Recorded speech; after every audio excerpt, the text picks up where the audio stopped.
Vai por mim, sim. Ok. Muito bem, aparentemente tudo funciona. Parabéns. Se algum problema, você me fala, tá? Tá essa lâmpada para cá, para não ter.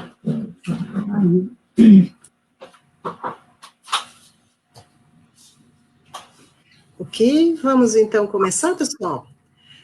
Muito boa noite aos nossos web espectadores. Hoje eu sou Mariângela, pesquisadora do Laboratório Nacional de Astrofísica, e em nome do LNA, eu dou as boas-vindas a vocês e ao nosso palestrante dessa noite, o pesquisador Roberto Vieira Martins.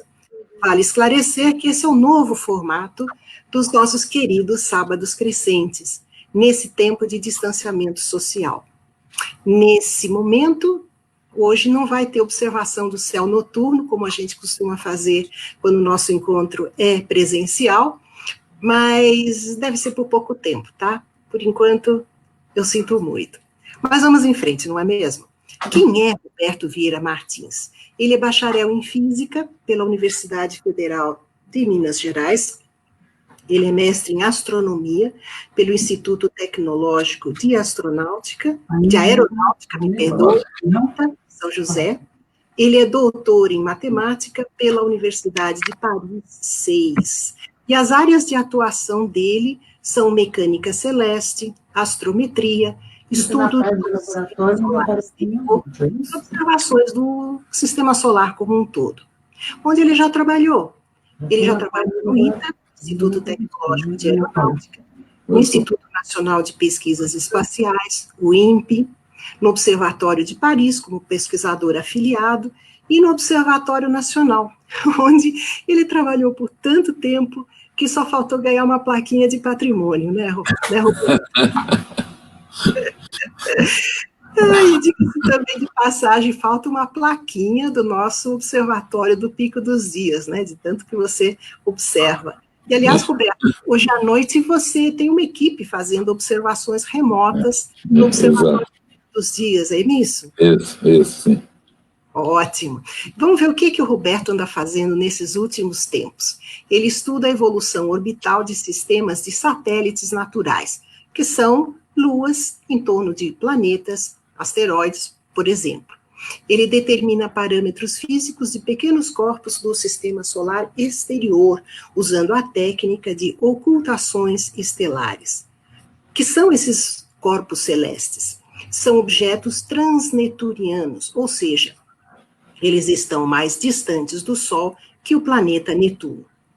E que técnica é essa? Isso é que o Roberto vai nos explicar agora. Então, sem mais delongas, eu passo a palavra para o nosso convidado de hoje, o pesquisador Roberto Vieira Martins. Roberto, são todos seus. Obrigado, Mariângela. Bom, Está faltando nada. Bom, vamos lá. Eu dei o nome do que eu vou falar como observando a sombra do sistema solar exterior, porque, na verdade, o que eu vou falar sobre observar a sombra mesmo, né? Agora, só para explicar um pouquinho essa página inicial, essa página foi feita pela minha neta, né? Ela fez uma página sobre planetas e colocou aí, me chamou muita atenção que ela colocou corona aqui, né? Que é exatamente a situação dramática que nós estamos no momento. Bom, mas isso aqui é uma homenagenzinha a ela e vamos passar para o próximo slide para começar a ver os tópicos, né, que a gente vai trabalhar. Bom, eu vou falar do sistema solar exterior rapidamente para dar uma ideia do que é, né, para quem não está muito familiarizado. Vou dar um pouco a razão de por que a gente observa essa parte do sistema solar, as dificuldades que a gente tem para observar o sistema solar exterior com as técnicas tradicionais, né, de astronomia, Então, aí aparece a necessidade de uma técnica nova, e é exatamente essa de, em vez de observar a luz que vem dos corpos, a gente observa a sombra deles quando eles passam na frente de uma estrela.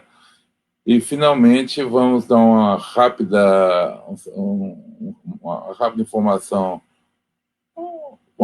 passar rapidamente sobre alguns resultados que nosso grupo obteve e falar dos projetos futuros. Próximo, por favor. Bom, o que é o sistema solar exterior? Vamos lá. Próximo. Pode.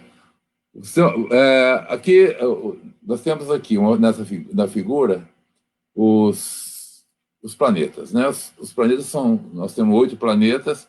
O interessante é notar que os planetas grandes, esses planetas aí estão nessa figura, estão em escala proporcional. Né? Quer dizer, os grandes planetas estão aí, são Júpiter, Saturno, Urano e Netuno, são exatamente os que estão na parte externa do sistema solar, e os internos é impressionante como é que eles são pequenos, né? São esses 4 aí, né? Mercúrio, Vênus, Terra e Marte, e eles são bem menores, né? Eles são formados de material diferente dos externos, e isso tudo leva a gente a olhar e pensar assim, será que quando o sistema solar se formou, realmente, quem é que deu foi essencial nessa formação, né? Desempenhou um papel essencial nessa formação? A gente olhando assim, a gente já pensa que devem ter sido os planetas maiores, né? Dentro do sistema solar interior tem uma região que são o cinturão de asteroides, além dos planetas, dos satélites dos planetas. Tem o cinturão de asteroides. Da parte externa, tem um monte de corpos, né, que foram descobertos mais recentemente, a partir de 1992, que são os objetos transnetunianos, né, que estão além de Netuno, como Maria já disse, e os centauros, que são os objetos que são meio parentes desses que estão mais fora e que vêm para dentro um pouco, chegando até a órbita de Saturno. Passando para o próximo, Maria, por favor. Bom, aqui eu tenho uma distribuição, eu mostro um pouquinho a distribuição desses corpos, né?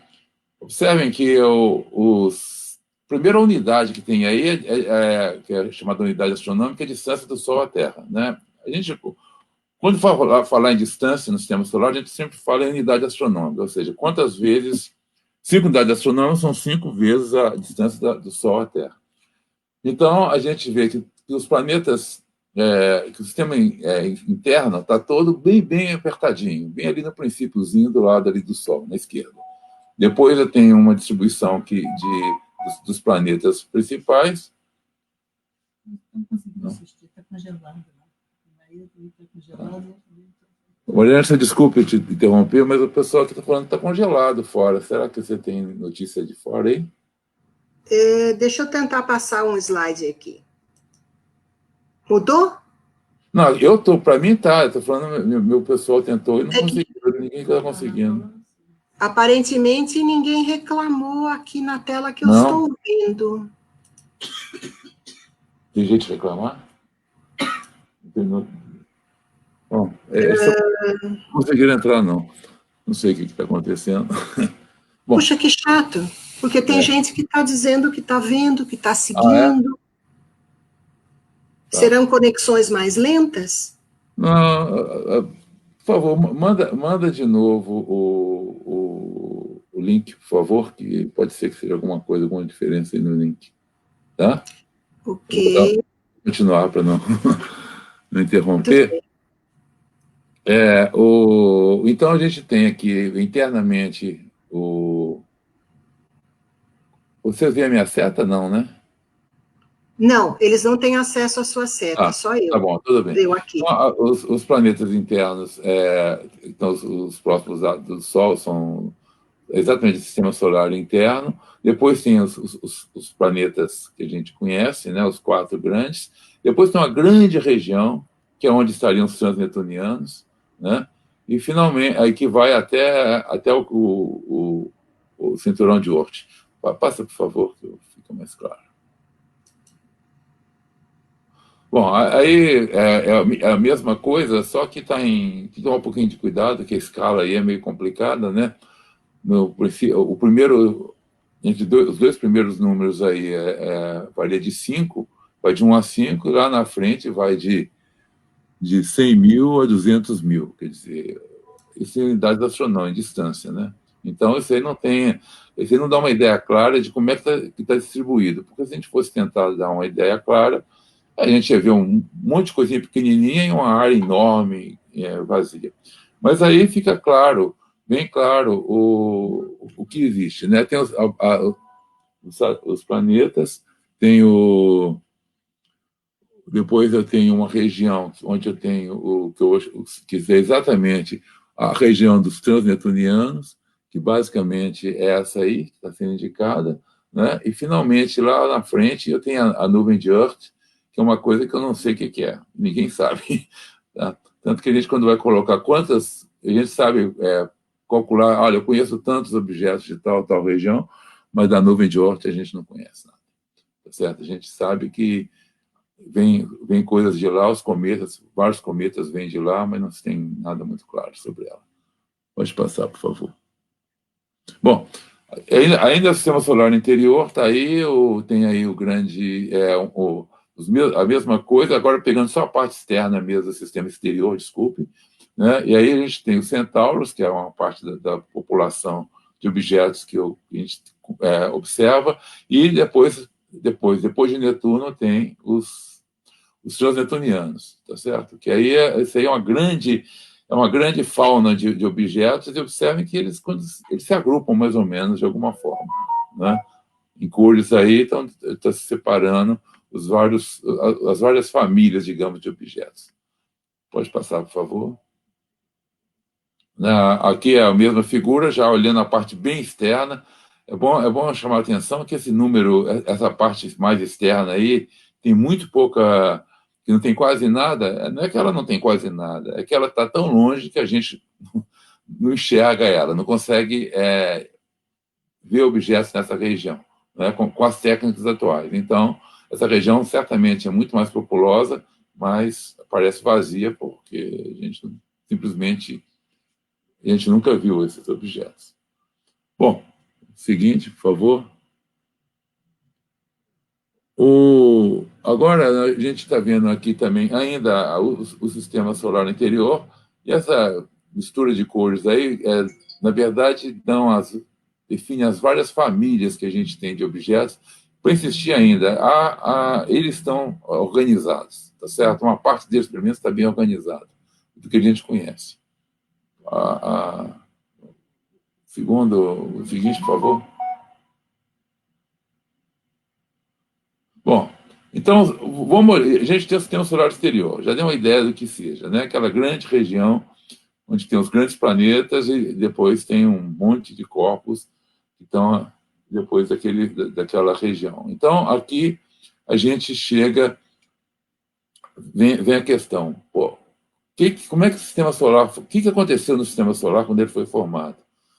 Pelo que a gente sabe hoje, aconteceram coisas bastante inesperadas. Na verdade, os planetas grandes, né, que são Júpiter, Saturno, Urano e Netuno, eles não foram formados naquela região onde eles estão, nas posições que eles estão hoje. O Júpiter foi formado e entrou para dentro do sistema solar, migrou para dentro do sistema. O Saturno, o Urano e o Netuno migraram para fora.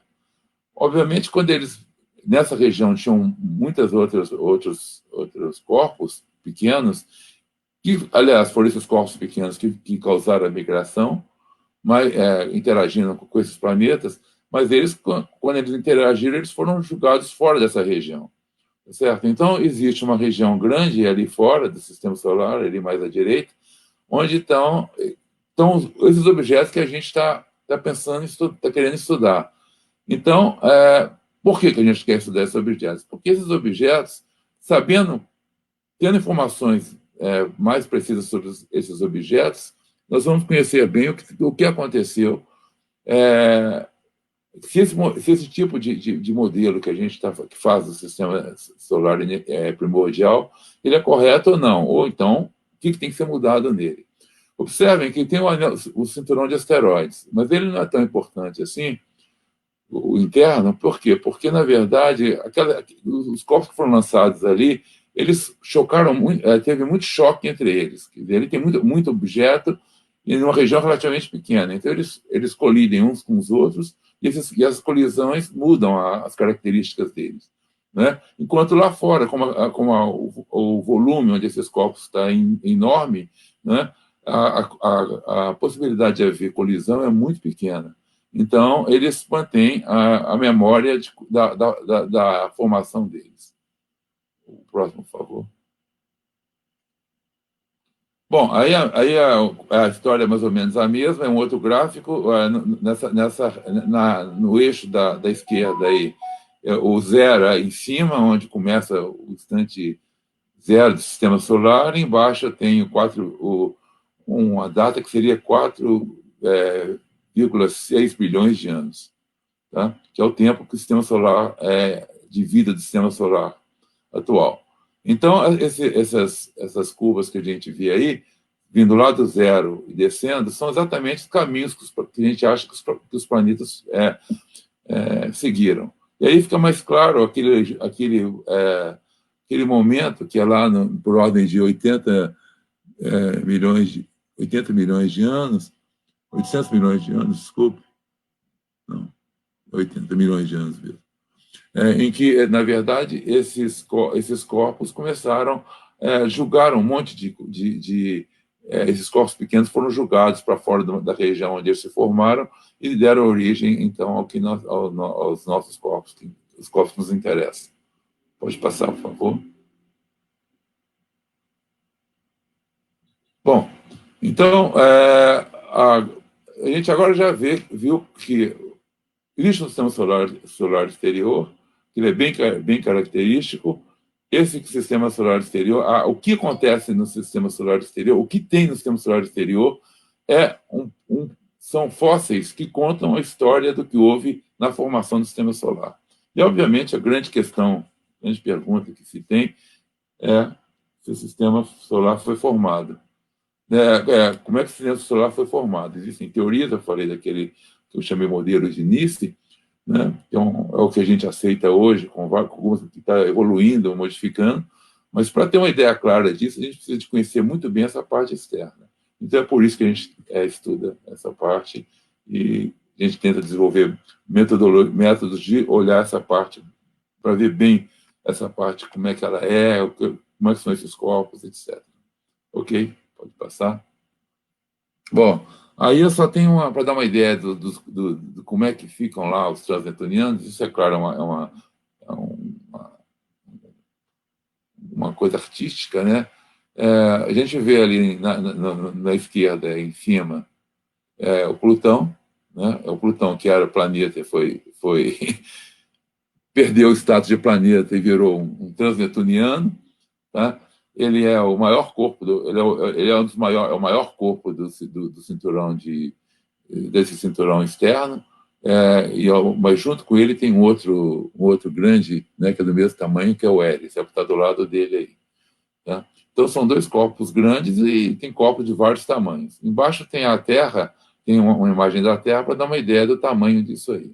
Para ter uma ideia, a Terra tem o raio do Plutão é 6 vezes menor do que o raio da Terra. Tá? Ele é bastante pequeno. Então, esses corpos são realmente pequenos. Tá? Então, isso leva a dificuldade de observar esses corpos. Tá? São corpos pequenos, muito longe, a luz do Sol vai até eles, à medida que ela vai ficando cada vez mais longe, a luz que o corpo recebe é menor, não é? Depois que quando ele recebe a luz do Sol, ele joga de volta uma parte da luz do Sol para o interior do sistema solar, onde nós estamos, e é aí que a gente vê esses objetos. Né? Então, esse longo caminho que a luz faz de ida e volta, além da quantidade de luz que se perde, porque a superfície que reflete não é totalmente, não é um espelho, né? Nem é branca, ela absorve muita luz, Então, o que a gente vê são coisas muito fracas. Tá? E é por isso que é difícil observar essa parte do sistema solar. Pode passar, por favor. Bom, aqui é uma imagem feita, só para dar uma ideia assim, do tipo de objeto que a gente está observando. Na ponta dessa seta aí está um transneptuniano. Tá? Isso aí foi observado com um telescópio de 4 metros, né, no Chile, entende? Com tempo, durante 90 segundos, essa imagem foi sendo feita, né? Foi acumulando fótons, né, de luz para formar essa imagem aí. Então, vocês observem, realmente uma coisa muito fraca. Né? Para quem entende, tem uma ideia um pouquinho de magnitude de estrela, esse aí é a magnitude 21. Quer dizer, é uma coisa tão pequena que a gente dificilmente... Para dar uma ideia, o telescópio aí do LNA de 1,60 m, para observar um fulano desses aí, a gente precisaria de uns 5 minutos, pelo menos, para ter uma coisa muito mais débil do que a gente está vendo aí. Então, realmente é muito difícil ver esses caras aí. Então, a solução é a gente não olhar para eles, a gente vai ter pouca informação. Então, a gente tem que descobrir outras maneiras de olhar para eles. Pode passar, por favor. Bom, o que a gente quer observar? A gente quer observar a gente quer saber coisas desses corpos. O que a gente quer saber? A gente quer saber a órbita deles, como é que eles são formados, né? Que material eles são formados, entende? Como é que a porcentagem de cada material que está neles, né? Como é que a superfície dele o material da superfície, tá? Que dá uma ideia sobre a parte interna dele que aflorou, e quer saber também se ele teve colisões com outros corpos. Então, isso é o que a gente quer conhecer. E o que a gente pode observar? Né? O que a gente tem que observar para conhecer ter essas informações? O primeiro é a característica da órbita, que é o primeiro item lá da esquerda, né? As características da órbita. Quer dizer, como é que essas órbitas são? Onde é que o corpo está? Como é que você pode caracterizar a órbita? Naquelas imagens que eu mostrei dessa região, vocês veem que esses corpos se agrupam um pouco. Então, essas características das órbitas, na verdade, é o que a gente mais conhece dessa região. Tá certo? Agora, quando descobre um corpo desse, a primeira coisa que a gente faz é determinar a órbita. Então, essa parte é a parte conhecida. Mas agora, eles têm cores diferentes, tá? Eles não são todos a mesma cor. Então, como é que a gente tem que olhar as cores dele? As cores dele tem maneiras de olhar, né? As cores dele. A gente deteta o corpo, a gente pode, com filtros, etc., ver a cor dele. Só que quando o objeto é muito fraco, aí essa parte fica muito difícil. O tamanho dele, praticamente, a gente pode até inferir o tamanho, né? A gente pode falar assim, bom, ele está a tal distância, iluminou, a luz do sol chegou lá e voltou a tanto, então ele tem um certo tamanho. Só que esse raciocínio depende de que a luz que voltou, qual a porcentagem da luz que ele recebeu, que ele retransmitiu. Isso a gente não sabe. Então, existe uma incerteza no tamanho muito grande por causa disso. Tá? Se o corpo é escuro, ele parece que é muito maior, se a gente for fazer um raciocínio simples, parece que ele é muito maior do que ele é na realidade, e se ele for praticamente branco, ele vai ser mais essa conta fica melhor, né? Quer dizer, o que chegou é o que volta, né? Quer dizer, que volta perdendo claro, a luz vai ficando mais fraca com a distância, né? Agora, então, o tamanho, a gente não sabe pouco do tamanho, a forma, a gente sabe alguma coisa, porque como esses corpos giram, a gente, na verdade, fica olhando para eles no tempo. Então, eles a luminosidade deles vai mudando, porque eles estão girando. E isso depende muito da forma dele, a maneira que a luminosidade muda, né? É chamada curva de luz do um objeto, né? Curva de rotação. Mas essa informação, como o corpo é muito fraco, é muito difícil também de tirar, e é difícil de tirar a variação, e mais difícil ainda daí de tirar uma forma. O relevo também fica no mesmo problema. Se tem alguma cratera, alguma coisa, ela geral é mais escura, etc. Né? Mas aí também é muito difícil, numa coisa muito fraca, muito longe, a gente tirar essa informação, quer dizer, extrair daquela confusão de variações o que pode ser uma cratera, etc. A massa, que é o outro fator importante, a massa a gente realmente consegue saber, né, só se tiver um satélite, tá? Porque quando tem um satélite, o período do satélite e a distância dele do planeta do objeto, né, que ele está orbitando, fornece a massa. Só que um satélite, em geral, é muito mais fraco, é muito menor do que o corpo. Se ele é mais fraco do que o corpo, ele é mais difícil de ver. Então, na verdade, se esses corpos têm satélites, a maioria deles a gente não tem a mínima, a gente não vê esses satélites, não foram descobertos ainda. E características da superfície, a gente, bom, isso vai junto com a mesma história da variação de luz que chega, né? Também esse é muito, muito difícil. A existência de satélites, eu já falei, é uma coisa muito, muito difícil de observar também. E tem duas coisas que você não tem a mínima chance de conseguir detectar, que é a existência de atmosfera e a existência de anéis. Tá? Essa parte não tem a mínima condição de saber se existe realmente uma atmosfera nesses corpos e se existem anéis, olhando simplesmente a imagem deles. Bom, vou para o seguinte, por favor, Maria. Bom, então, aqui tem uma lista das coisas. Eu coloquei eu fiz uma marcação verdinha para o que a gente consegue ver das observações. Tá? Eu fiz uma marcação, um X vermelho, o que a gente não consegue. Então, a órbita, obviamente, é o melhor que a gente vê disso aí, a gente vê super bem. Quando descobre, a gente em geral conhece a órbita, conhece razoavelmente bem. Então, a órbita é o que você vê diretamente. As cores você vê diretamente também, mas com toda a nuance que tem de ser fracos, etc., mas a cor você tira. Na verdade, a gente não diferencia muito as cores quando o objeto é muito fraco. Tá? A forma, muito pouco, o relevo também, nada, quase nada. A massa depende do satélite, característica da superfície também depende da luz, e em geral muito pouco, por isso que está cheio de X vermelho ali. A existência de satélites, você vê ou não vê, né? Então não tem muita saída, é só olhando aí diretamente o que a gente vai achar. E, finalmente, tem a atmosfera e a existência de anéis, essas a gente não tem nenhuma chance de ver. Eu vou mostrar uma tabela semelhante depois que eu for falar da ocultação. Bom, então agora, ok, pode ir. A gente vai falar agora do tema básico dessa conversa, que é a ocultação. A ocultação é uma forma de ver, de observar esses corpos. Por favor, pode passar, Mariante. Bom, gente, então o que a gente vai fazer é contornar a dificuldade de imagem ser muito fraca, tá certo? E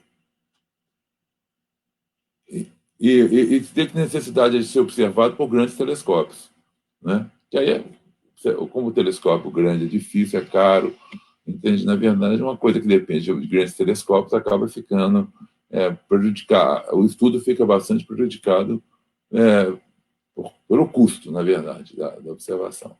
Então, a gente tem que mudar completamente a forma de observar. Então, a ideia é extremamente simples. No lugar de olhar o objeto, a gente olha a sombra dele.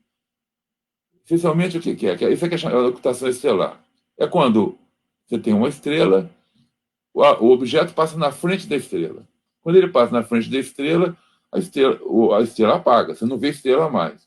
Tá? Na verdade, quando ele passa na frente da estrela, você não vê mais, ele está na sombra da estrela. Tá certo? E a ideia da ocultação é uma ideia muito simples, porque, na verdade, é natural no homem, porque, na verdade, desde que o homem passou a olhar para o céu, ele viu a ocultação, que é exatamente a ocultação mais corriqueira que existe, né? É eclipse quando a Lua eclipsa o Sol. Tá certo? Pode passar. Ou seja, a Lua passa na frente do Sol. Tá? Aqui, então, quer dizer, o que a gente está vendo? A gente está vendo aqui como é que a ocultação ocorre. Eu tenho uma estrela, eu tenho uma estrela lá em cima, à direita, eu tenho a estrela, a luz da estrela vem, essa luz encontra um objeto na frente, então, na verdade, o que você vai ver na Terra, entende, é a sombra desse objeto, tá certo? Então, na verdade, se você estivesse olhando na Terra e visse a luz da estrela, né, conseguisse ver a iluminação da estrela, você veria uma sombra. E essa sombra vai se mover de acordo com o movimento na superfície da Terra, de acordo com o movimento do corpo. Pode passar para o seguinte, por favor. Então, quais são as características básicas? Você está vendo a sombra. Bom, se você vê a sombra, então a sombra tem o tamanho do objeto, tá certo? Isso é uma característica da sombra. Tá? Quando você tem uma iluminação muito distante, a sombra tem a dimensão do objeto. Tá? Isso porque os raios que vêm da estrela são paralelos, então a sombra tem necessariamente que ser. Eu não sei se quem de vocês já viu, já teve condição de ver um avião passando, né, durante o dia. Quando você vê de mais longe, você vê que a sombra do avião é enorme, é do tamanho do avião, tá certo? Então, isso é uma característica de sombra, né? A gente mesmo vê, a gente brinca em casa, quando tem uma luz, você coloca a mão na frente, né, mais longe da luz, você vê a sombra da sua mão é do tamanho da sua mão. Tá? Então, isso é uma característica da sombra, ser do tamanho do objeto. Então, isso já resolve um problema, que os objetos que estão muito longe, eles são muito longe, mas não são tão pequenos assim. Então, eu consigo ter a sombra do tamanho dele. Tá? E uma grande vantagem dessa técnica de ocultação é que você está vendo a luz da estrela. Então, você só olha para a estrela, você não precisa de ver o objeto. Tá? Se o objeto passa na frente da estrela, ela simplesmente apaga. Né? Passa para o seguinte, que eu vou deixar essa coisa mais clara. Observa o seguinte, olha aí, você tem a luz da estrela, ela vem, ilumina a Terra. O objeto faz uma sombra na Terra. Tá certo? Para quem está na Terra, entende, observando essa sombra, o que acontece? Você fica olhando para a estrela. Né? Você vai filmando a estrela. De repente, a estrela sumiu. Tá? Ela entrou na sombra do objeto. Depois, a estrela volta a aparecer. Então, você vê a estrela, você simplesmente fica filmando. A estrela sumiu, depois ela fica um pouco apagada, depois ela iluminou de novo. Então, eu sei a hora que ela entrou e que ela saiu, né? De trás do objeto. Bom, então, se você tem pessoas espalhadas numa região grande onde a sombra vai passar, na verdade, você tem exatamente o que acontece embaixo, tá certo? As pessoas diferentes veem a sombra passando, quer dizer, na verdade, eu parei a sombra e estou passando a estrela, né? Acontece, na verdade, é o contrário, a sombra que mexe, a estrela fica parada. Mas então, você veria, né, como se a estrela estivesse entrando atrás da sombra, né, desaparecer e voltaria a aparecer. Né? Quando você vê uma região um objeto redondo, quando essa sombra passou mais perto a estrela passou mais perto do bordo, você vai ver a sombra da estrela, a estrela desaparecer por pouco tempo. É o que você vê nesse gráfico aqui, no meio, à direita, né? O que você vê? Você vê que, na verdade, isso aqui é o filme. Né? Eu estou vendo o filme, a luz da estrela. Quando a estrela é vista, eu tenho a parte de cima, depois a luz, a estrela entra na sombra, eu tenho então embaixo, né, o platô embaixo, depois a estrela volta a aparecer. Né? Então, aí eu tenho uma reprodução daquilo que eu falei que tem lá. Tá? Quem olha vê exatamente isso aí. né? Onde ela não passou a sombra, simplesmente a estrela está lá o tempo todo, que é o último traço lá de baixo, né? Então, o que você tem? Na verdade, você pega esses pontos onde a estrela sumiu, né?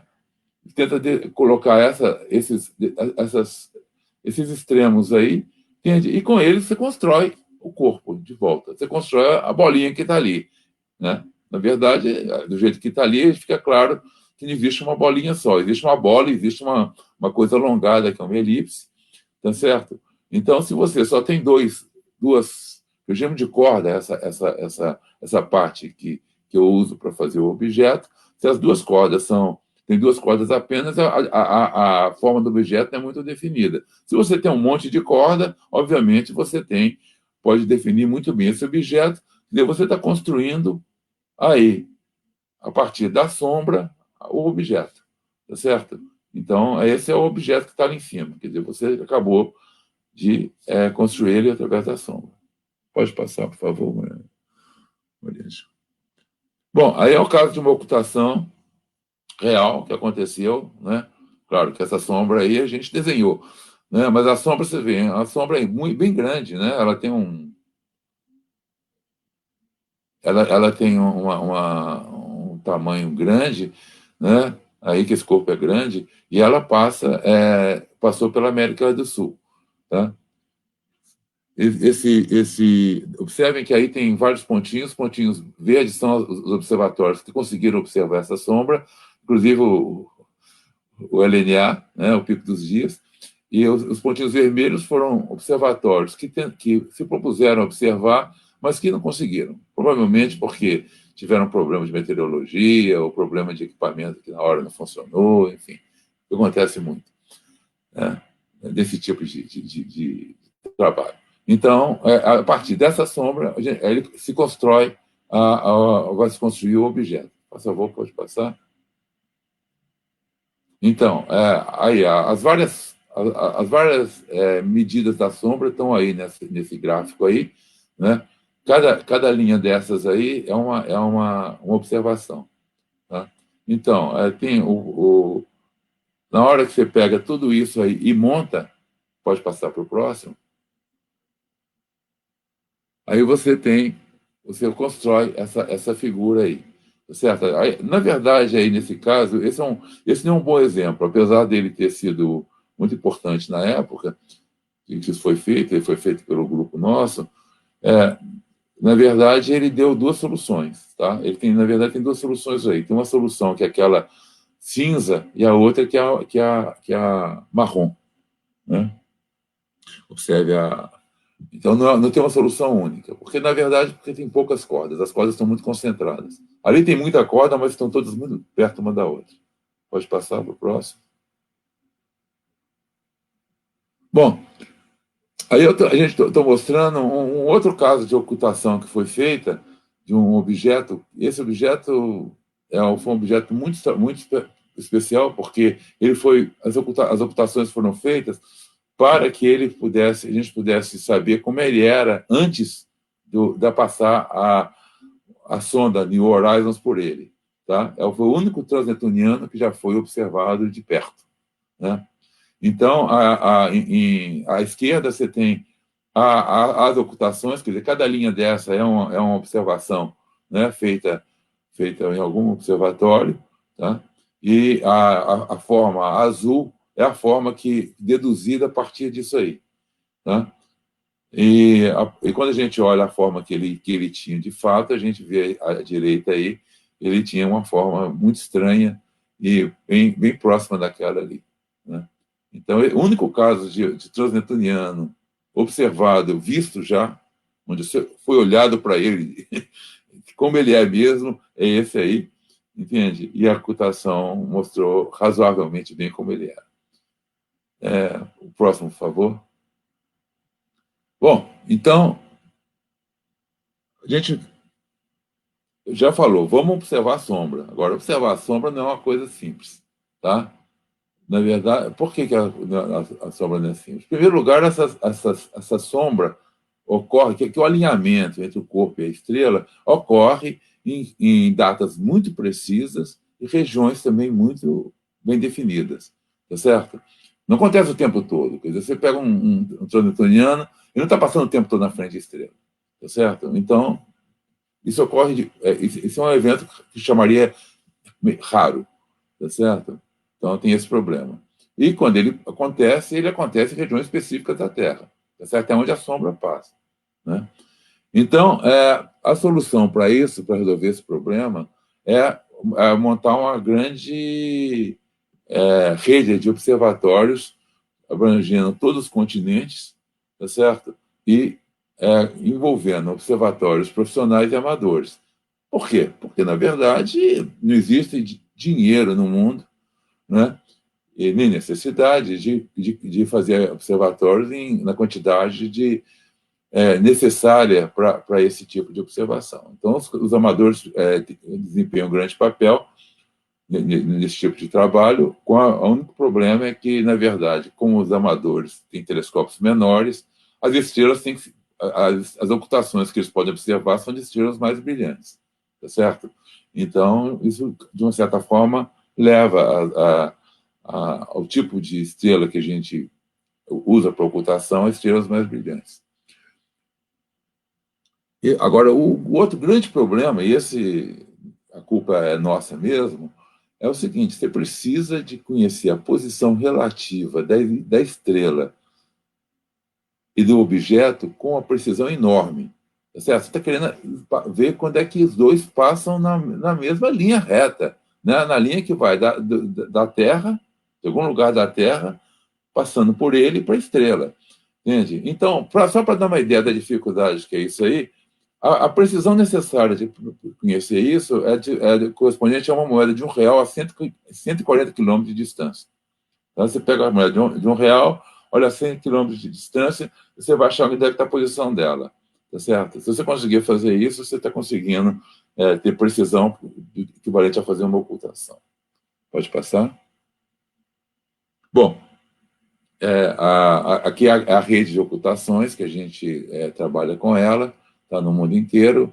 Cada pontinho que tem aí é uma ocultação, uma estação de ocultação, onde é feita a ocultação. Passa para o seguinte, por favor.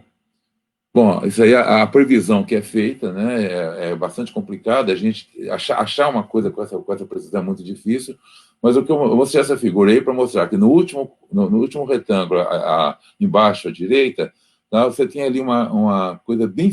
A zona cinza é a zona de incerteza. Ali a zona cinza desapareceu. E ali tem um pontinho mostrando que aquilo seria o tamanho de objeto real dentro desse gráfico aí. Né, que a gente já conseguiu fazer isso com precisão suficiente para ficar dentro do objeto. Tá? Não sempre, mas já tem vários objetos newtonianos que a gente consegue saber, fazer a previsão para que o erro fique dentro do tamanho do objeto. Pode passar, por favor. Bom, aqui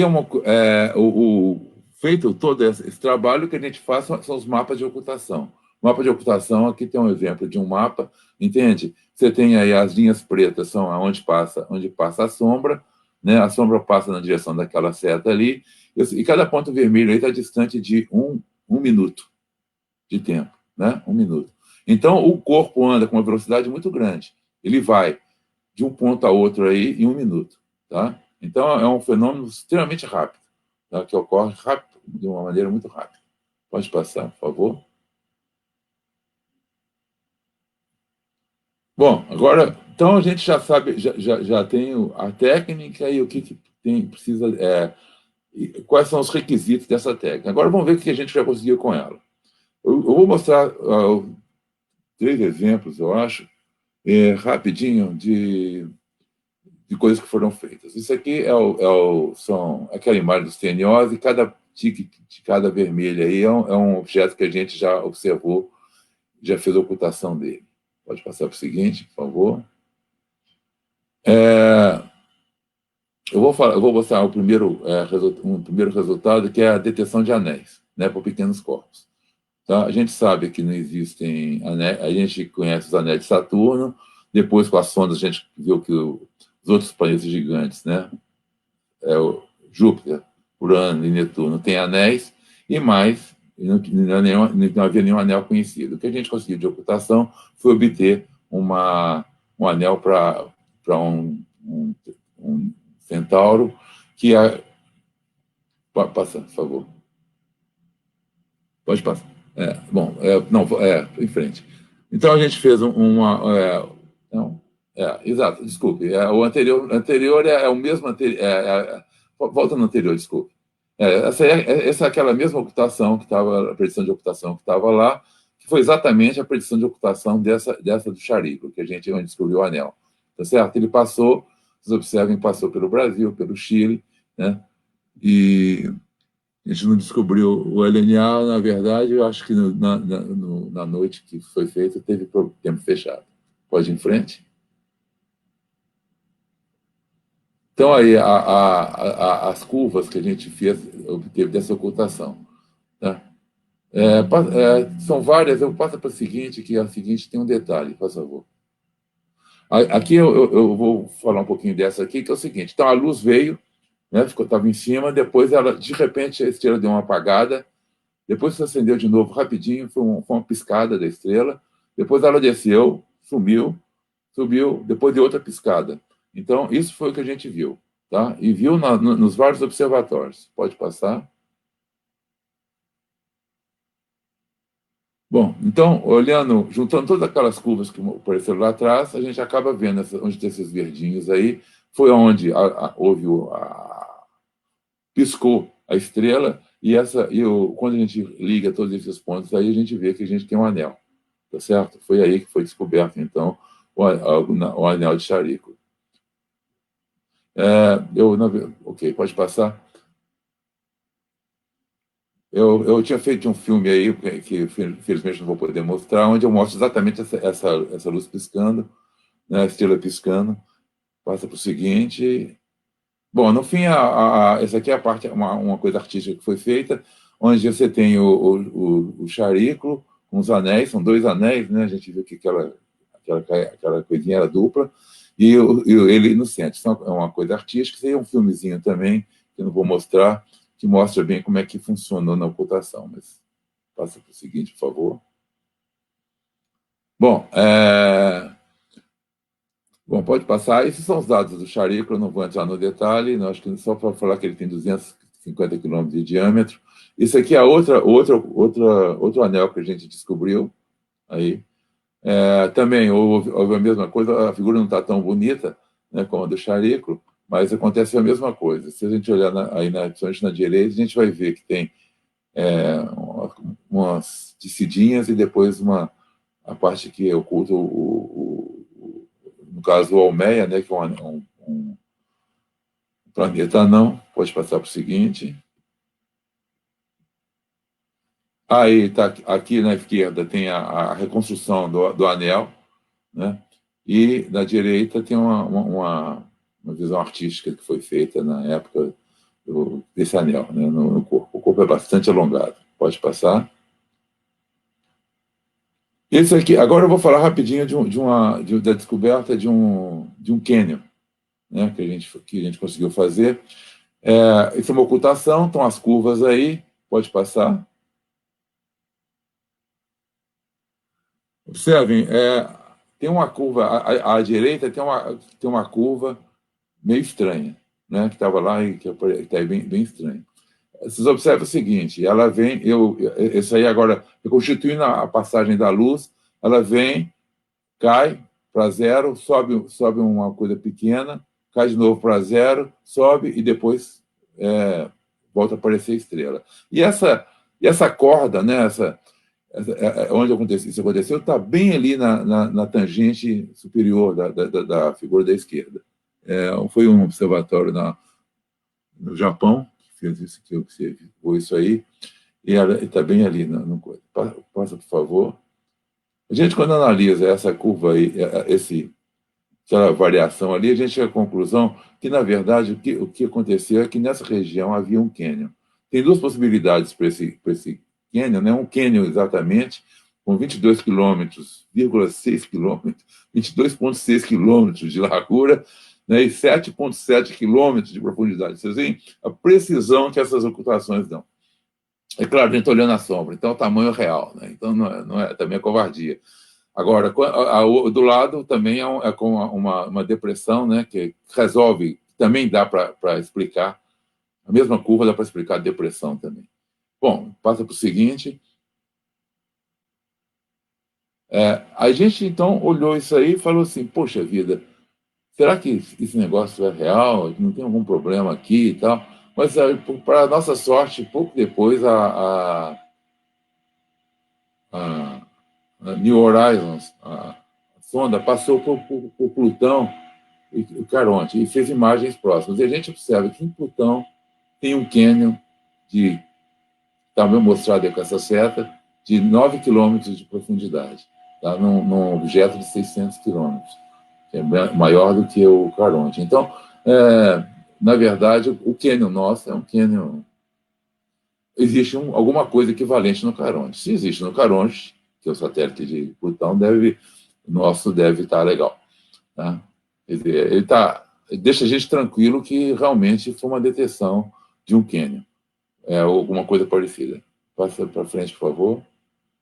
Bom, agora eu vou acabar com o Tritão. O Tritão na verdade, eu vou falar um pouco, porque o Tritão que é um satélite de Netuno. A gente observou ele porque ele tinha atmosfera. A gente sabia que ele tinha atmosfera. De outras ocultações, foi descoberto que ele tinha atmosfera. E essa ocultação, em particular, passou pela Europa. Foi uma coisa fantástica, né? Vocês veem ali no alto, na direita ali, a Europa, né? Ela estava já estava assim, difícil de observar, mas o pessoal funcionou. Foram observados, teve 80 observadores que se prontificaram a observar, dos quais 55 conseguiram sucesso. Tá? 55 telescópios, astrônomos que observaram essa ocultação. Obviamente, a maior parte desses astrônomos são astrônomos amadores. Né? Bom, continuando. Vai passar? Então, está aí a previsão que a gente fez. Né? A linha vermelha é onde passou o centro de Tritão, e os pontinhos amarelos são os lugares onde houve observação. Passa, por favor. Aí, explicando o que acontece quando a luz da estrela passa por um corpo, né? Um corpo com atmosfera entra na frente da luz da estrela. Aí não acontece aquela história da estrela simplesmente apagar. Por quê? Porque a luz da estrela é refratada pela atmosfera, desviada pela atmosfera. Então, com ela desviada pela atmosfera, na verdade, ela não apaga de repente, entende? E dependendo de como a posição que você observa, na verdade, a gente pega, depois na direção, no lado direito, então, a gente pega a concentração da luz, tá certo? A luz se concentra, ela funciona como uma lente, tá certo? Isso aí é uma imagem que foi feita num caso que a gente observou de Plutão, que tem atmosfera também, mas o que acontece em qualquer corpo com atmosfera é uma coisa desse tipo. O seguinte, por favor. Pode passar. Tá aí o que a gente observa. O amarelo é uma estrela para comparar. O que aconteceu foi isso aí. Tá? Isso é um telescópio amador que observou. Tá? Telescópio de 51 centímetros, quer dizer, eu nem sei se é amador. Mas pode. Então, vocês observam o seguinte: olha aí, de repente a luz veio, desceu mais devagar, ela não desceu reta como desce nos outros, e depois no meio apareceu como se tivesse acendido a estrela de novo. Ela deu uma piscada aí, tá certo? Isso é extremamente importante, esse tipo esse fato aí, porque com o estudo dessa coisa aí que chama desse flash central, que é dado, né, esse flash de luz que dá aí, a gente consegue ter informações, como essa é a parte da luz que passa bem perto da superfície da estrela, a gente consegue saber muito bem sobre a atmosfera na superfície. Tá? Então, é uma informação fantástica. Além de a gente poder estudar a atmosfera, a gente estuda a atmosfera até encostado na superfície mesmo. Pode passar, por favor. Bom, então, não vou me alongar muito, o tempo já vai longe. Aí o que a gente tem, na verdade, é que aquele gráfico, aquela tabela anterior, na verdade, muita coisa que estava vermelha ficou verde, né? E então, na verdade, dá uma ideia de que como é que a ocultação é um ganho importante na observação dos objetos transcendentes. Pode passar, por favor. Bom, eu vou falar rapidíssimo em projetos futuros. Pode passar. A gente faz uma das ideias que a gente está fazendo, está desenvolvendo já, é a observação de grandes levantamentos com grandes telescópios, né? Tem dois, basicamente, tem o DESC, que é o telescópio de 4 metros, Blanco, do Chile, que fez um levantamento do céu, e agora vai ter o LSST, que é um telescópio de 8 metros, está sendo construído, vai ficar no Chile também, e vai percorrer o céu uma vez por semana. Ele vai percorrer uma região do céu que ele alcança, tá certo? Então, vai permitir a descoberta de muitos objetos, né, novos, e permitir que a gente calcule melhor as órbitas dos conhecidos, que ele vai observar. E uma outra proposta que a gente tem é a implantação de uma rede de ocultações, tá certo? Que são 50 telescópios robóticos de 40 centímetros no Brasil, estendido à América do Sul, visando atividade, entre outras atividades, a atividade de ocultações estelares. Pode passar. A ideia, esse projeto chama Projeto Rosa, eles são 50 telescópios, e aí tem mais ou menos uma ideia da distribuição de que eles teriam agora. Mas, obviamente, isso aí é só uma ilustração, tá? A gente está batalhando agora para conseguir recurso para esse projeto, que é muito grande, vai tentando principalmente recursos fora do Brasil, e agências internacionais. Pode passar. Os telescópios que a gente está usando para ele, que vai usar para ele, um é esse Skywatch, de 40 centímetros, que é um telescópio fabricado pelos chineses, e a câmera é essa câmera aí, que chama QHY, que é uma câmera bastante apropriada para ocultações. Não vou entrar no detalhe, que eu não tenho mais tempo. Ok. Pode passar? Acho que acabou. Bom, é isso aí. Obrigado. Desculpe o tempo, mas acho que é uma ideia geral da coisa ficou. Roberto, muito obrigada. Eu tenho certeza que todo o pessoal está bastante entusiasmado com todas essas novidades. Astronomia, como o que você faz, a gente não tinha ainda trazido para os nossos sábados crescentes. É um prazer ter você aqui. Eu estou lendo mensagens de gente muito satisfeita, elogiando o seminário. O Reginaldo Júnior, muito bom o seminário. Temos jornalistas, temos pessoas que sempre vêm ver os nossos sábados crescentes, estão também presentes. Nossa equipe também está ajudando na resposta para as pessoas. O pessoal do ON está aqui conosco, do Observatório Nacional, né, da sua casa, tá? E, enfim, teve gente que elogiou também o desenho da sua netinha. Para mim, esse é especial. Esse é o toque especial, né? Esse não pode ficar na sombra. Se alguém tiver alguma questão, eu acredito que eu consigo ler aqui no chat. Se tiverem alguma pergunta, estamos à disposição. Ele está à disposição, né? Excelente quadro sobre o trabalho. Abraços de Campinas, vindo de Francisco del Moral Hernández. Denise Coutinho, falando também que está excelente seminário. Travou umas horas que a gente estava conversando, mas acho que, em média, as pessoas todas conseguiram. João dos Anjos, parabéns pela apresentação. Gisele foi nossa colega, agora está em Brasília também, mandando um grande abraço. Parabéns. Tá? Perguntas, pessoal? Aqui não precisa ser tímido, né? Ninguém está vendo. Tranquilo. João dos Anjos, parabéns pela apresentação. Michel Ribeiro Vilas Boas, o som voltou. Que bom, Michel, ficou contente. Eu quero só dizer que esse é o trabalho de muita gente, tá? A gente fala, trabalho nosso.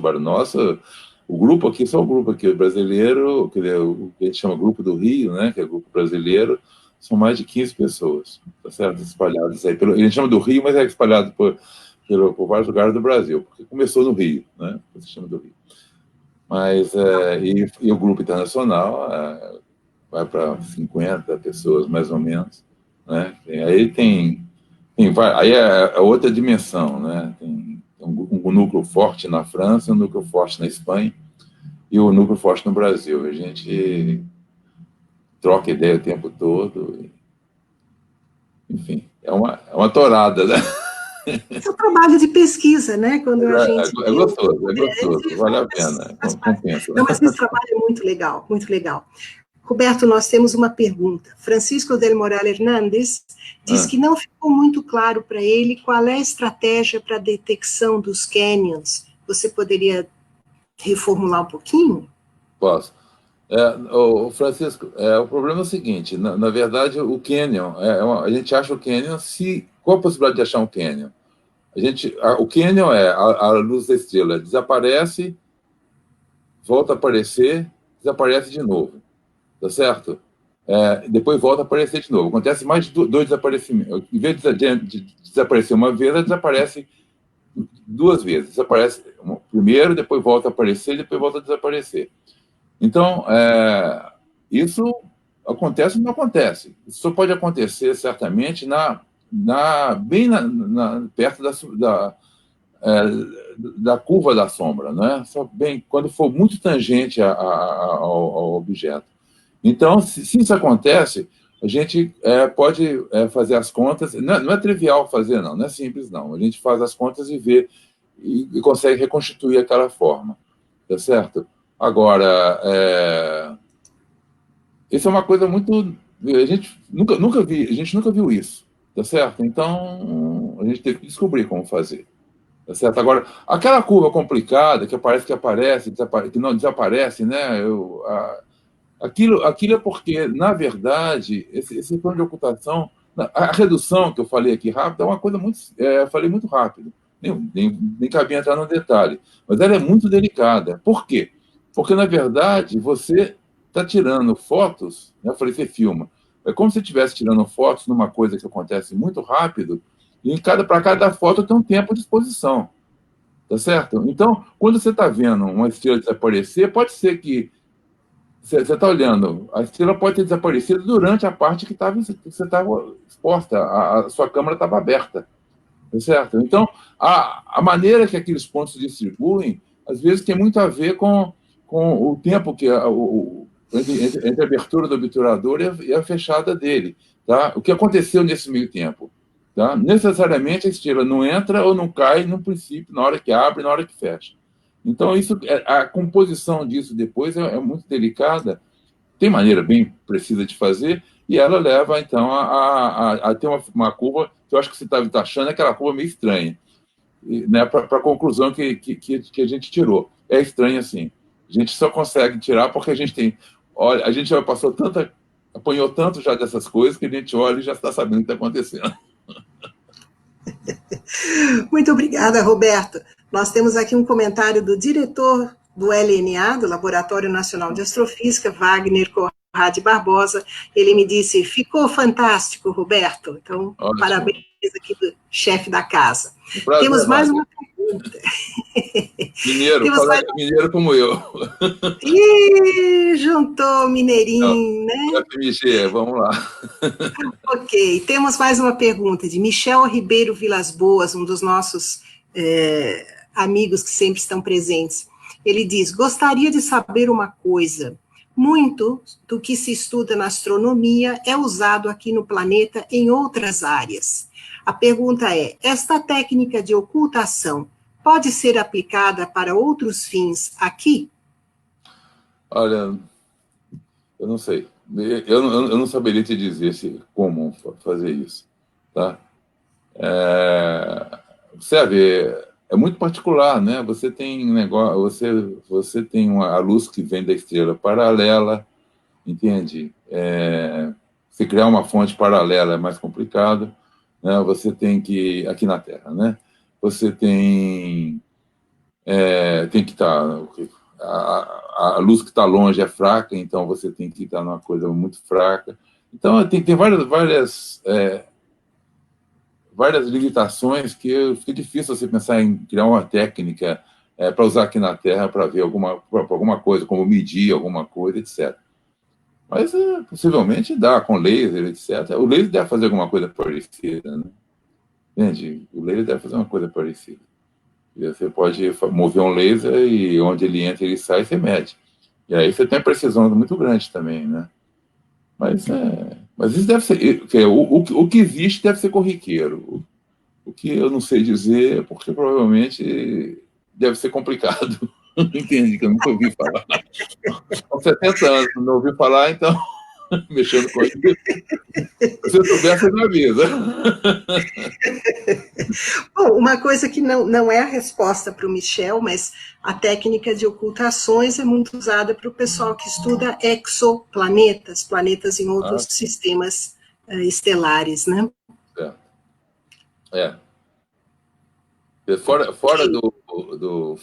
Da astronomia tem exatamente essa parte de exoplanetas.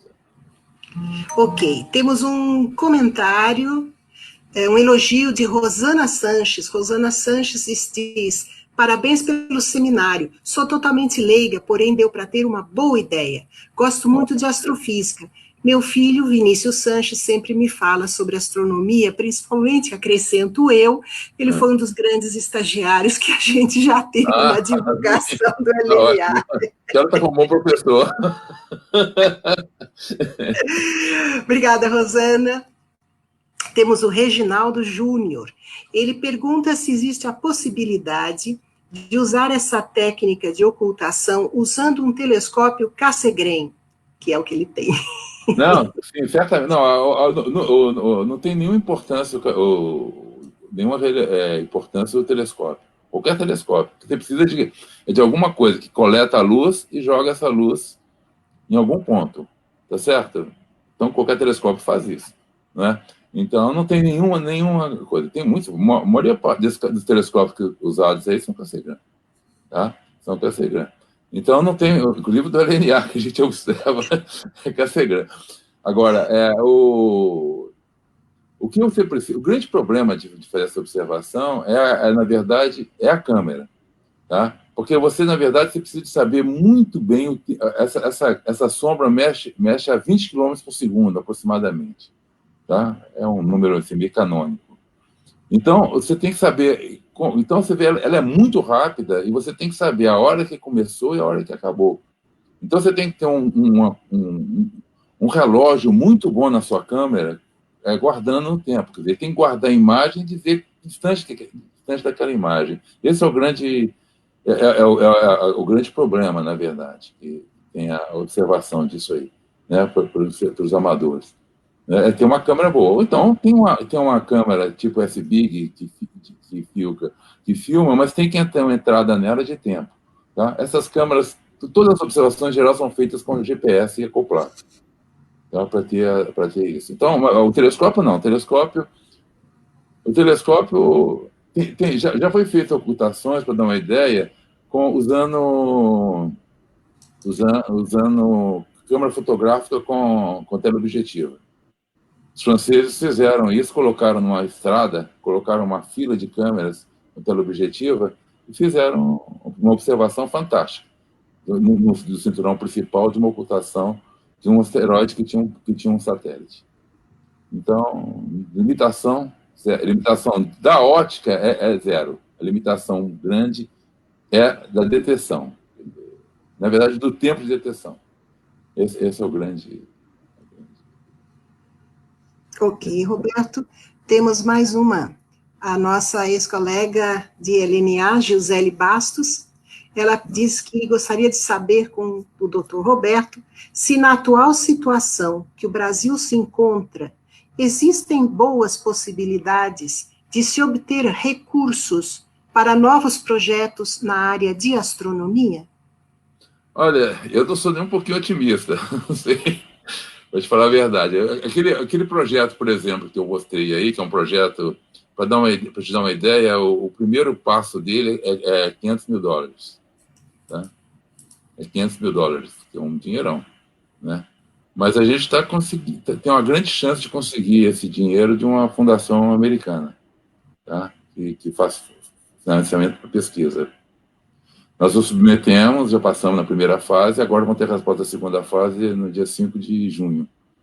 Entende? E até quero aproveitar para dizer a Mariângela que o Rodrigo Bolfrecht, lá do Observatório Nacional, que é o responsável por esse projeto, ele é um bom candidato a apresentar um seminário, porque o projeto é muito legal. Se o projeto sair, certamente vale a pena. Se não sair, a gente vai ter que brigar para arranjar recursos em outros lugares, então eu já não sei. Mas, na verdade, com o tempo que eu tenho de astronomia, eu nunca vi um momento tão difícil como esse, tá? Vou te falar a verdade. Então, eu acho que... Mas a gente tem hoje, a astronomia brasileira já tem um desenvolvimento suficiente para tentar algumas coisas fora do Brasil. Não é que lá, fora do Brasil, mas, né, a gente sabe, você está falando dos Estados Unidos teve um prejuízo enorme agora com a pandemia, está tendo, né? Então, pode ser também que eles retraiam. Agora, no Brasil, fechou, né? Então, é muito mais sério. Então, acho que é muito mais sério.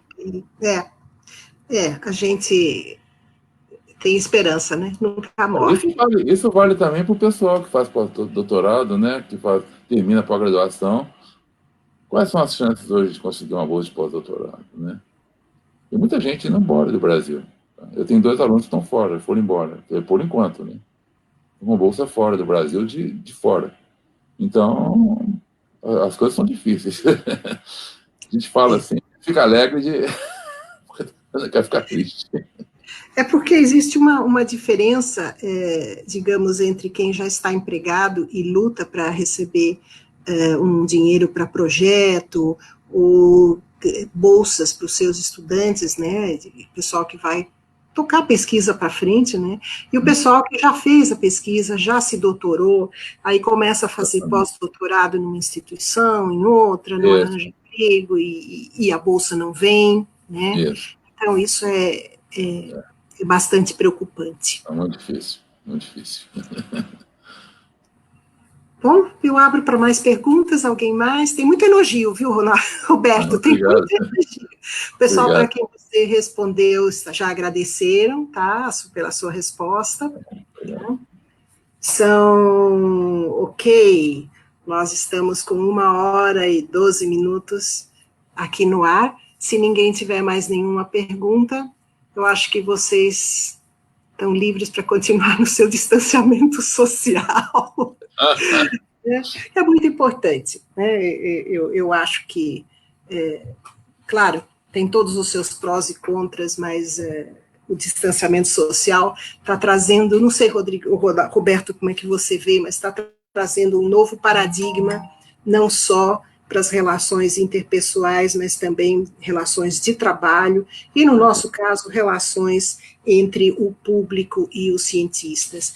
Nesse quesito, eu estou achando ótimo, embora o pessoal que está acostumado com o sábado crescente hoje não teve telescópio, né? O observatório hoje não teve, mas nós estamos pensando já em alguma saída, e se tudo der certo, nós vamos continuar com os sábados crescentes desse formato online, ao vivo, através da página do Laboratório Nacional de Astrofísica no Facebook. Eu sei que o nosso pessoal da equipe de divulgação também anunciou para o Instagram, eventualmente depois o vídeo a gente põe no YouTube do LNA também, tá? Então, quem perdeu, quem chegou atrasado, quem saiu antes, tem a chance de retomar o fio da meada. Eu queria perguntar para você gravou? Eu acredito que sim, mas eu sou tão nova nessa história que a minha felicidade está em ter conseguido chegar ao fim do programa sem cair. Bom, de qualquer maneira, tem os arquivos aí, né, que você pode usar como você entender. Não, mas eu acredito que sim, tá? Nós temos uma pergunta do público para o público, antes que a gente termine. Iracema Franco, ela me diz que essa sua palestra, Roberto, ela inspirou muito né, nesse sentido que a gente está discutindo, e ela pergunta se algum leigo sentiu o mesmo. Vamos ver se alguém mais que está nessa nossa live sentiu alguma coisa que queira compartilhar, não precisa ser dúvida, né? Tem gente que já está comentando que acha que muitos dos nossos web espectadores devem ter tido alguma inspiração, né? E eu fico contente porque, na verdade, a gente não quer só divulgar a ciência, né? A gente também quer que as pessoas cresçam em outros sentidos da sua vida, da sua profissão, né? Como indivíduos, como cidadãos, e é isso que nós estamos fazendo aqui agora, ok? Obrigada, muito obrigada, Iracema, pelo seu comentário. Então, eu acho que, sim, Tânia gostou também, Tânia Oliveira gostou. Então, eu vou agradecer bastante, Roberto, pela sua participação, a sua disponibilidade, tá? Vamos ver se ano que vem a gente faz uma outra, né? Os sábados crescentes deste ano já estão com o calendário tomado, embora a gente tenha saltado aí os meses anteriores por causa da pandemia, mas eu pretendo manter o cronograma com os próximos palestrantes. Então, Roberto, um beijo no coração, fique em paz, cuide-se. Eu queria agradecer a você e ao público também, tá? Pela paciência e a você pelo convite. É um prazer, e eu quero agradecer especialmente a todos vocês que estiveram conosco até agora, mandaram nossas perguntas. Eu acredito que os vídeos vão estar disponíveis, sim, pelos sites do LMA, tá? E eu aguardo vocês no mês que vem, no próximo sábado, mais perto da lua crescente, né, no mês que vem, para que a gente possa se encontrar de novo, tá? E embora no nosso site ainda esteja desatualizado, dizendo que os sábados crescentes foram suspensos, na verdade, o sábado crescente presencial. Mas agora nós já descobrimos essa história de online. Vamos lá, mês que vem, todos os meses a gente vai se encontrar até novembro de 2020. Uma boa noite, fiquem em paz, fiquem em casa. Até mais, até o mês que vem.